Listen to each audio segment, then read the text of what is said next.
Good evening, students.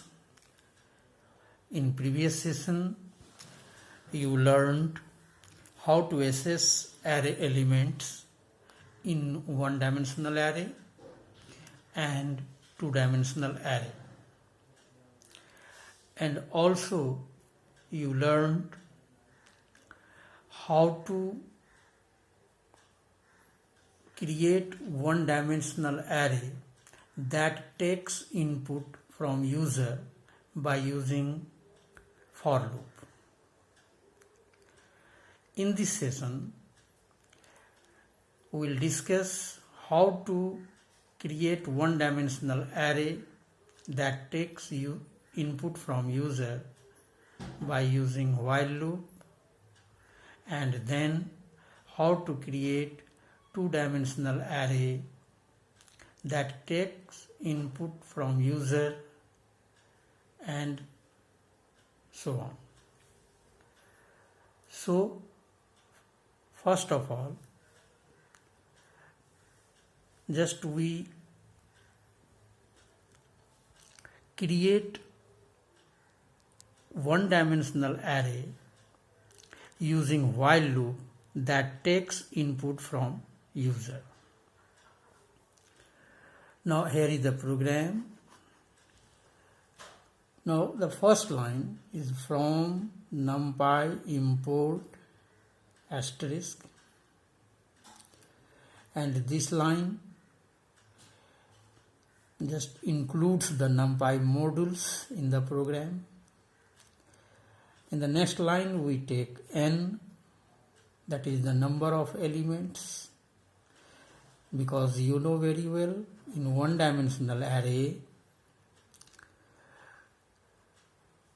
multiple columns having one row, so that we need how many elements used for creating array, and so that we take n as variable and equals to int input enter number of elements. Here we use input statement that takes value from the keyboard while program is executing, and we also use int function because input function takes any value in a string format.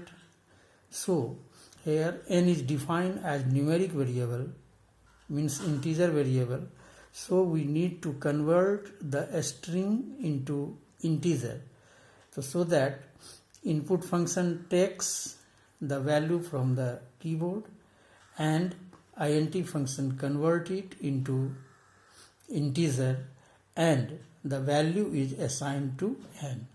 So here we take n, the number of elements, and by which the array is to be created. Now in the next line, here a equals to zeros, then n comma d type equals to int.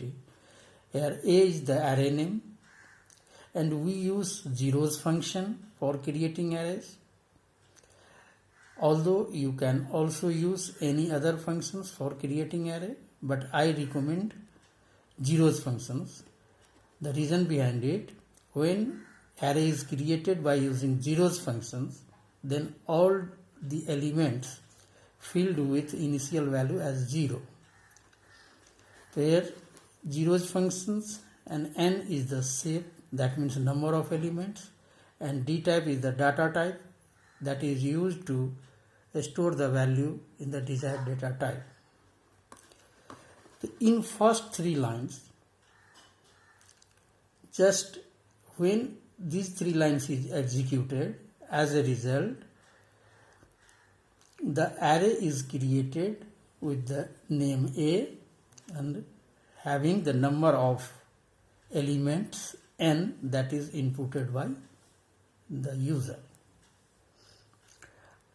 For example, suppose you enter number of elements as 5, then what happened? The 5 is stored to n, that means number of element is 5. So the array is created as 5 elements filled with 0, just like this one. And you know very well the array is assessed through A of 0, A of 1, A of 2, A of 3 and A of 4. Now, here we find out the length of the array and we take another variable, that is L, where L equals to len of A. Len functions just returns the number of elements in the array. So if you put the value 5, then the value of L is also 5. Here we take the variable I, that this is the counter variable, and the initial value of I is assigned to 0. Now here while I less than L is the number of elements and I start with 0. So this loop is used to check each and every element in the given array. Now here we take x, that is another variable, and it takes the value from the user that is to be stored. And now the value of each x is assigned to the A of I equals to x, means the array elements. And we increase the value I plus equals to 1, or you can write I equals to I plus 1, means the next time the value of I increased by plus 1. And this loop is basically used for taking inputs and store it into the array. Now for displaying the array, you use two things. Either you use print A. If you use this statement, then entire array will be displayed.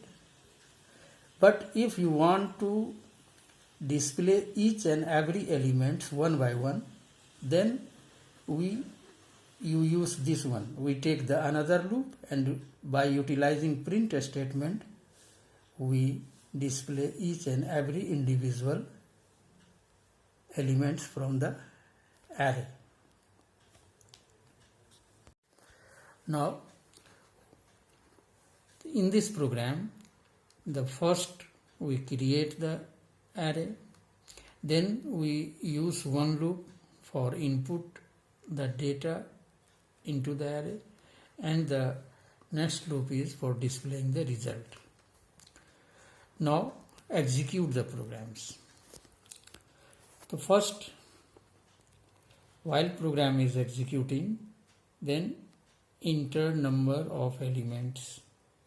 Suppose here we put the value 5, so that the 5 is assigned to n, and the array is created having 5 elements filled with zeros. Now then L equals to len of A. The value of L is assigned to 5. Now the initial value of I is 0. Now the first line, while I, that means 0, is less than L, that is 5.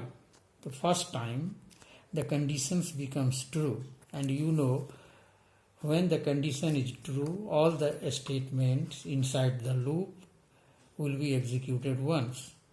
So the x equals to int input enter value, this line will be executed, and as a result, suppose we put the value 10 first time.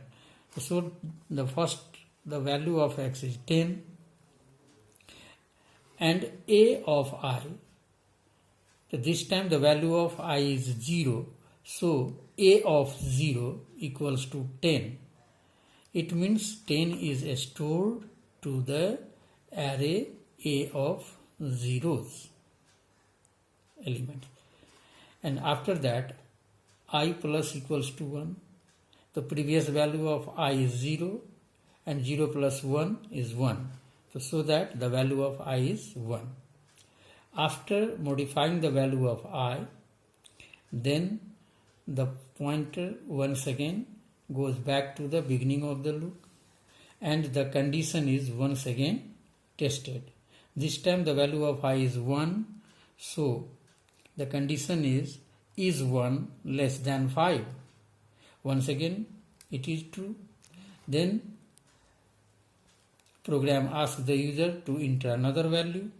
Suppose we put the value as 20, so 20 is assigned to x, and now a of I, that is a of 1, that means the second column, equals to x, that is 20.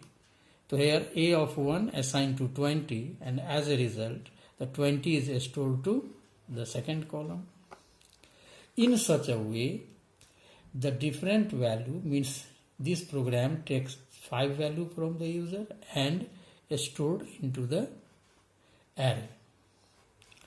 And while the value of I is 5, then this loop is encountered and the next statement will be executed. If you apply print A, then it will display the entire array like this, 10, 20, 30, 40 and 50.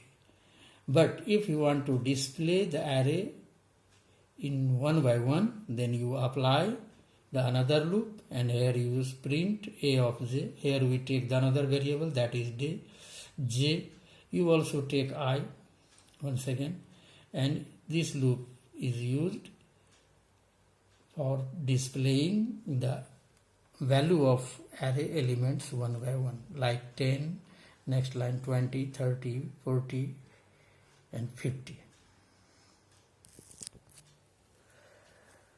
So I think you understand very well how to create array, and that takes input from user.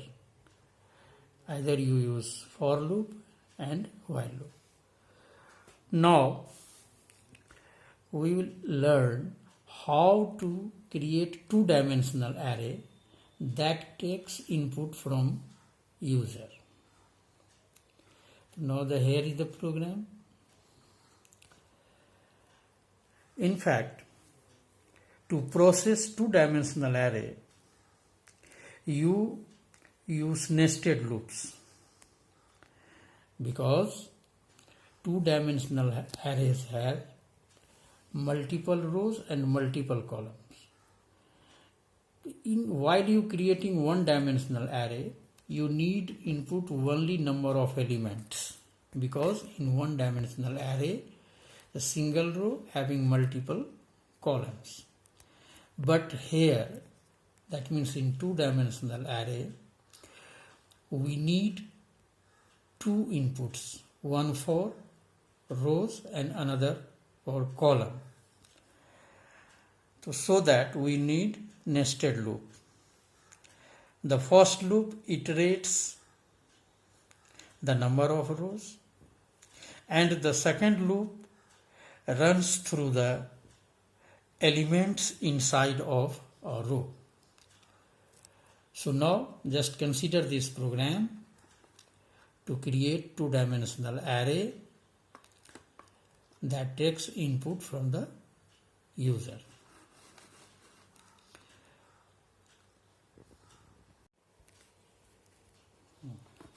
Now in this program we take two variables, one R and another one is C. R for row and C for column. So here the statement is R equals to int input enter number of rows. So this statement takes the value from the user and assign to R.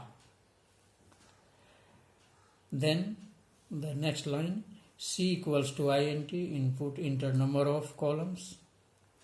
This statement takes the value from the user and assign to C. That means the value of row and the value of C in column. Both we got. Then after that we create the array, that is A equals to zeros, then shape is R comma C. Here R is number of rows and C is number of columns. then D type equals to int.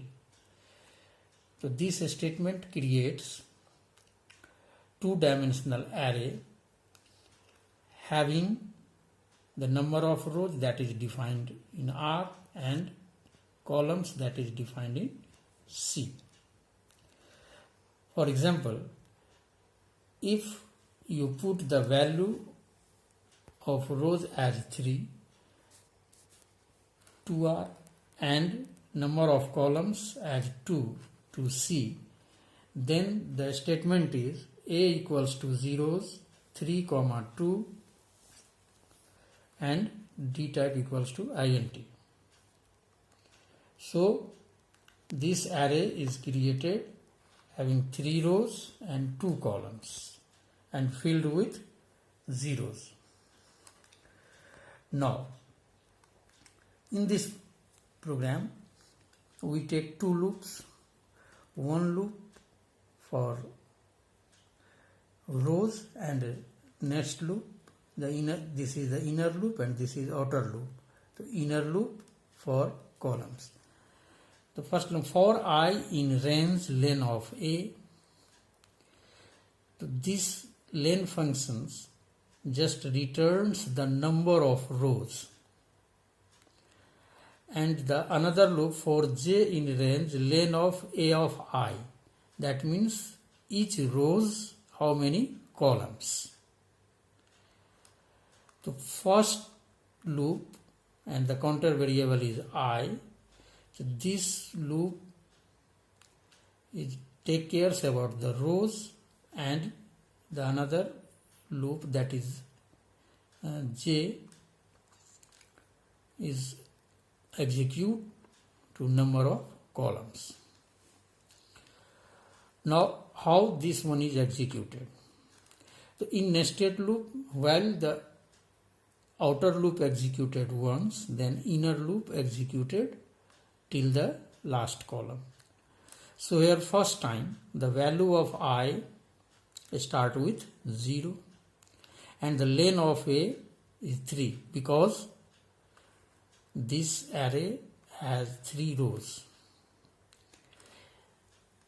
In range function, the start and step is omitted. It means this loop start with 0 and increase the value by plus 1. So first time the value of I is 0 and the length of A is 3. So I start with 0 and goes till less than len of A. Means 0, 1 and 2. Now when the value of I is 0, then the inner loop will be executed. So for j, here j is also start with 0 and len of A of I. A of I, the value of I is 0. That means the length of first rows and it becomes 2 because 2 rows is there. And the first time the value start with zeros.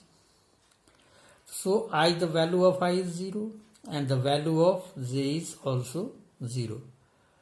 Now the next statement, n equals to int input interval. So this statement takes a value. Suppose you put the value as 10 from the keyboard. So now the 10 is assigned to n.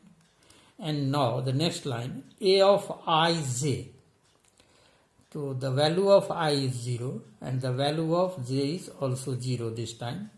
So the value 10 is stored to A 0's rows and 0 column.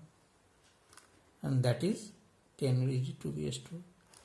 After that, the value of j is increased by plus 1. So the value of j will be 1. Now once again 1, then once again this loop is executed and once again it takes the value for n. Suppose this time you put the value 20, then A of I, that is A of 0 and the value of j is 1.